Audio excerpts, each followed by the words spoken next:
എന്താണ് പ്ലാക്ക്? പ്ലാക്കിന്റെ കാരണങ്ങൾ എന്തൊക്കെയാണെന്ന് നമുക്ക് നോക്കാം.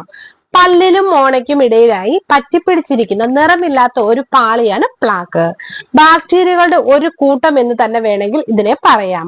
പതിവായി പല്ല് തേക്കാത്തതും ഫോസ് ചെയ്യാത്തതും ബാക്ടീരിയകൾ പെരുകാനും പ്ലാക്ക് ഉണ്ടാകാനും കാരണമാകുന്നു. മനുഷ്യന്റെ വായിൽ 700-ൽ അധികം ഇനം ബാക്ടീരിയകൾ കാണപ്പെടുന്നു. ഇവയിൽ ഇത് പ്ലാക്ക് രൂപീകരണത്തിന് കാരണമാകുന്നുണ്ട്. മധുരവും അന്നജവും അടങ്ങിയ പഞ്ചസാരയും അന്നജവും ബാക്ടീരിയകൾക്ക് ഊർജം നൽകുന്നു. ഇതവ പെരുകാനും പ്ലാക്ക് ഉണ്ടാകാനും കാരണമാകുന്നു. ഇടയ്ക്ക് മാത്രം ഭക്ഷണം കഴിക്കുന്നത് വായിൽ ബാക്ടീരിയകൾ അടിഞ്ഞുകൂടാൻ കാരണമാകുന്നു. ഇനി എന്തെല്ലാം കാരണങ്ങൾ ഉണ്ടെന്ന് നമുക്ക് നോക്കാം. ചില ആളുകൾക്ക് ജനിതകപരമായ കാരണങ്ങളാൽ പ്ലാക്ക് ഉണ്ടാകാനുള്ള സാധ്യത കൂടുതലാണ്.